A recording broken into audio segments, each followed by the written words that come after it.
Today on the Tiger Lacrosse Report, we'll review the Tigers game at Georgetown and preview their upcoming game with Loyola.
For an athlete, there's nothing scarier than a torn ACL.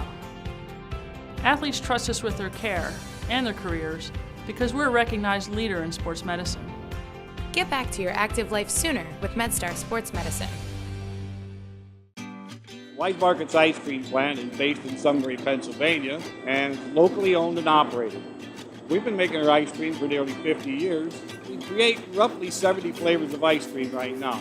We use local ingredients, especially our cream, which is from our milk plant. The cream is what gives our ice cream a rich and creamy texture. Now, together with our customers, we've created a product called Peanut Butter Indulgence, which will be coming out this summer. It's a peanut butter ice cream with sea salt caramel swirl and chocolate-covered pretzel. How could you go wrong with that? Personally, I love our ice cream. If you come to our house at any given time, you'll find at least 5 packets of ice cream in our freezer. Our kids grew up eating Wise quality ice cream, and now we get to treat our grandchildren to it. It's been a pleasure for me to be tasting ice cream for over 40 years for Wise Markets, and I'm loving every minute of it. Hello and welcome to today's episode of the Tiger Lacrosse Report. I'm your host, Spiro Morekas.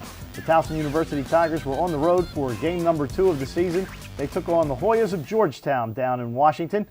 Thanks to 10 goals in the first half, the Tigers topped the Hoyas 11-10. Let's take a look at the highlights. Mann and Woodall go into battle there. It rolls out to the far sideline, and Woodall's going to come up with it. Woodall now into the attacking end with speed. Woodall in on goal, fires and scores! Alex Woodall wins the faceoff, keeps it himself and scores, blasting it by Morocco. Tigers strike again quickly, 2-0, 10:18 to go in the first quarter. 5 seconds left on the penalty, a shot and score. Conley from way away. 2-1, 7:52 to go in the first. So Georgetown went to a 10-man ride, which they brought Morocco out of the cage. Bodden saw that, took advantage of it, attempted to shoot from long range. Drenner, behind the back shot is good as he wraps around the near side. 3-1 Tigers, 5:20 to go. Centers it to Goodrich with some room to run. Goodrich starts forward, shoots and scores right through the legs of Morocco. 5-1 Towson, 14:43 to go. As Goodrich starts forward, Goodrich a shot and score. Zach Goodrich puts the Tigers up 7-1. Conley, Caro now in front of his own bench, starting forward, spins to his left, shoots a low shot and scores, low to high. Georgetown finally on the board here in the second quarter. 7-2, 11:53 to go in the second. Starting forward, Patterson on him. Baccaro getting free, shoots one and scores again. Baccaro is firing away. That's 4 now for him. 7-5, 6:53 to go in the second as Georgetown has closed within 2 of the Tigers. Gets it to Sider. Sider shoots and scores. Big answer there from Joe Sider. 8-5 Towson, 4:30 to go in the second. Baccaro centers it, working forward, shoots and scores inside the right post. 10-6, 12:39 to go. Up top to Robertson. Robertson starting forward. He'll shoot one high over the head of Morocco and in. 11-6, 6:58 to go in the third. Pick from Galligan. Shoots, scores. 11-10, 8:38 to go. Alex Woodall went 19 for 24 in faceoffs and tallied a goal. As always, I'm joined by the head coach of the Tigers, Shawn Nadelen. And Coach, good thing you built up that lead in the first half because you needed it coming down the stretch. Unfortunately, yeah. 10-5 at halftime. I thought we had decent control, but obviously Georgetown came out and played a pretty tenacious second half. We played a pretty sloppy second half. Couldn't get the ball out of our defensive end. We're fortunate that we had enough, of a cushion to be able to come away with a win, only getting 1 goal in the second half, not a lot of possession time. So it's frustrating that we weren't able to really capitalize on the possessions that Alex had gotten us due to some, mistakes. But, excited that we got a win, on the road in a tough environment. All right, 21 turnovers in the game. Now, last year, you were among the best in the country in fewest turnovers per ball game. Is this something that you guys are doing, or is it what Georgetown was doing that forced those 21 turnovers? More so what we were doing to ourselves. Some Georgetown, there were a couple there that Georgetown kind of forced and pressured us into some situations. But it's frustrating, and it's something that obviously we're continuing to work on in practice with our inexperienced close unit with regards to clearing the ball, decision making, understanding when we can get the ball up the field quickly, when we need to kind of take a breath and then be able to methodically move it up. We're getting the ball to seniors, senior midfielders and offensive players that are making poor mistakes and poor decisions with the ball. So it's a little bit of both. It's frustrating that we have older guys, experienced guys on the team making mistakes. Again, nobody's perfect, but those guys should be able to calm it down for us and be able to get us good possession time. All right, Alex Woodall, he's been tremendous the first 2 games. Something you haven't had in a while, a dominant face-off man. Going down the road, obviously this will help, but when Alex transferred, did you know he was this good? I knew he was good. Watching him in high school, recruiting him, I knew he was talented. Wasn't quite sure exactly how good. Over these first 2 games, he's obviously proven to be, pretty valuable to us, pretty good at the X. He's good not only at what he does when the whistle blows, he's good at the ground balls, protecting it. He went down and got a goal for us in a 1-goal game. That's huge. So he's pretty dynamic with that, where he's actually capable with the ball in the stick, where some face-off guys are deficient there.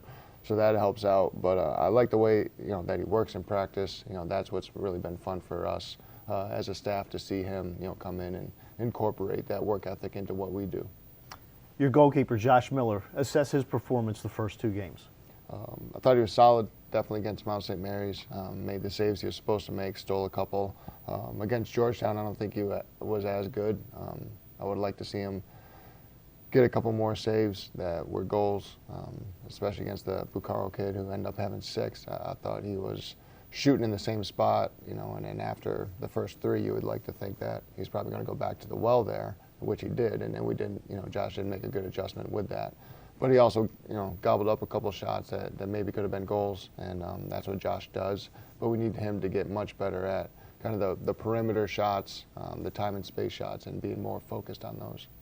All right, big week coming up for the Tigers. 2 games against local schools. You take on Loyola Wednesday night at Johnny Unitas Stadium. It's the home opener, and what a way to open with the top 12 team in the country, the Greyhounds, who are 1-2. But obviously, this is a team that is potent offensively. They've scored at least 13 goals in every game. They're led by Patrick Spencer, who is as good as anybody in the country.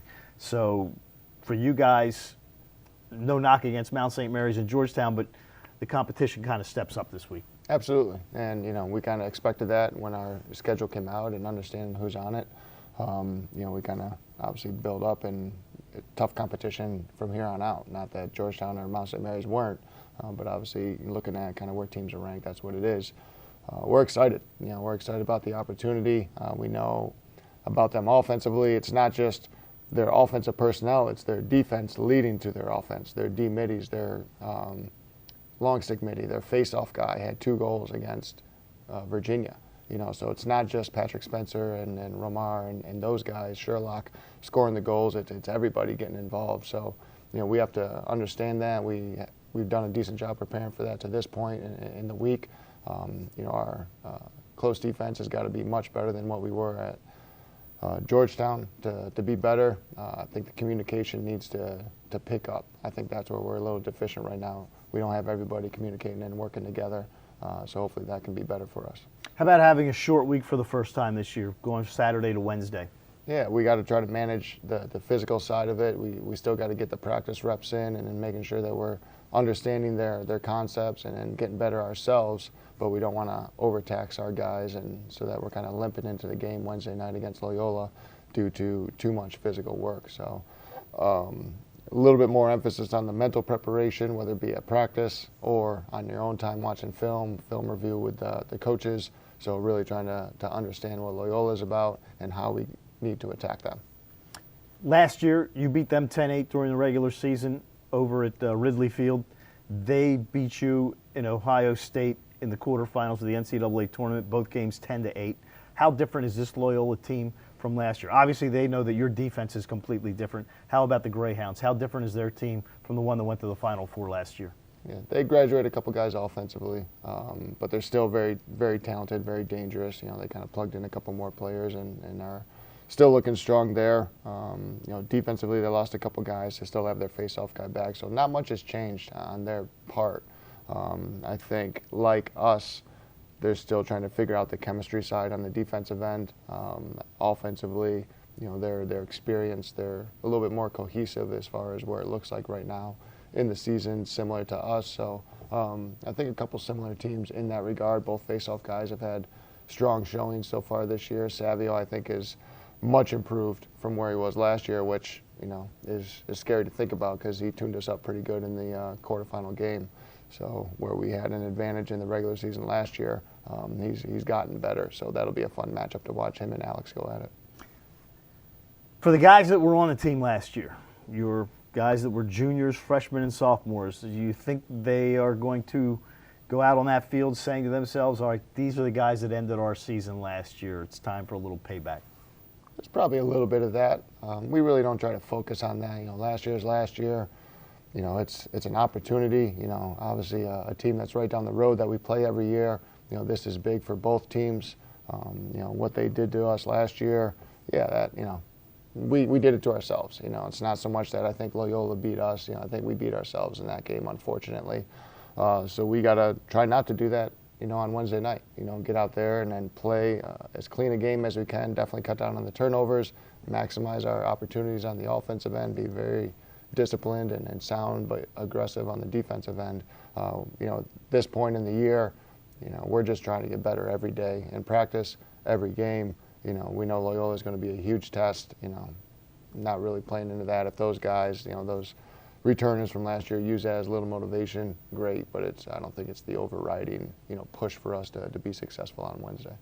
That will do it for today's episode of the Tiger Lacrosse Report. Join us next time when we preview the Tigers' Saturday matchup against the Retrievers of UMBC. For head coach Shawn Nadelen, I'm Spiro Morekas. Thanks for joining us, and as always, go Tigers.